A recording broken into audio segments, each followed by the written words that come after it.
Welcome to day 20. I'm so glad you could join me today. And over the last several days, I've given you different prayer patterns to help guide you in your prayer time. And I hope that you've been putting those to use. But now today, I want to close our time on prayer by talking about how to develop a plan to pray, one that helps you cement prayer into your everyday life.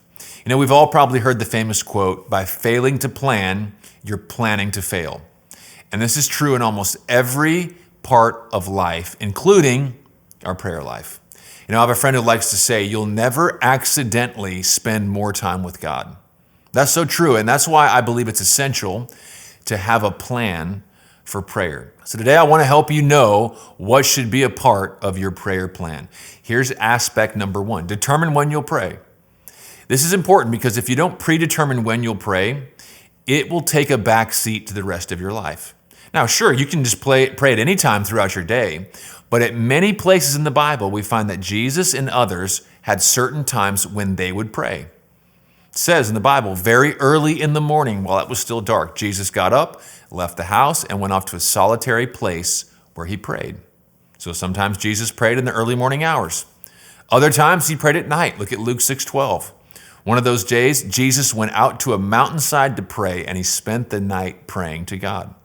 We also read in Acts that the temple had a specific time of prayer. It says one day Peter and John were going up to the temple at the time of prayer at 3 p.m. So in these passages, I think it's interesting that the Bible talks about when they prayed: in the morning, at night, 3 p.m. So I want to encourage you to plan to pray by determining when you will set aside time for prayer. I promise you, you will go deeper in your prayer life if you'll determine when you'll do it. Here's the second aspect to consider: is find a place to pray. The greatest thing about prayer is obviously that we can pray anywhere at any time, while we're traveling, at work, school, and on and on and on. But I think it's also worth noting that many passages on prayer speak about a specific location.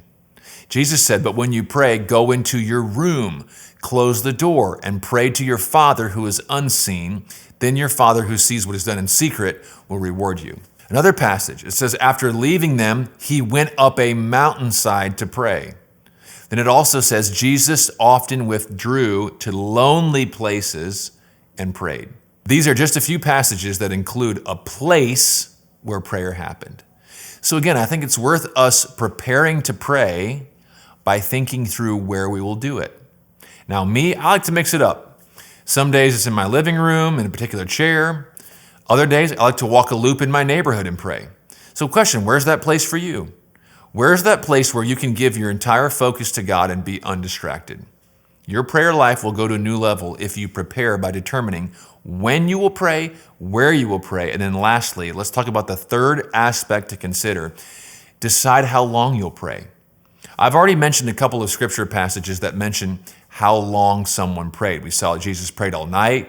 The temple had an hour of prayer. And Jesus once said to his disciples in the Garden of Gethsemane, it says, then he returned to his disciples, found them sleeping, and said, couldn't you men keep watch with me for 1 hour? Watch and pray so that you will not fall into temptation. The spirit is willing, but the flesh is weak. So Jesus talks about prayer for an hour. And so here again, we see the Bible mentions how long people prayed. I think in the same way, we should put some thought to how long we'll pray. And as you determine how long you will pray, I want you to remember that however long you choose needs to be sustainable. Sustainability is key. This means if you rarely pray, don't suddenly determine that you're going to pray for an hour every day. The odds are that won't last. Maybe a good start would be to set aside 10 minutes a day or 15 minutes a day. Others might go for longer, up to an hour, or even beyond that. But if we're going to develop an everyday relationship with Jesus, it's going to help to have a plan.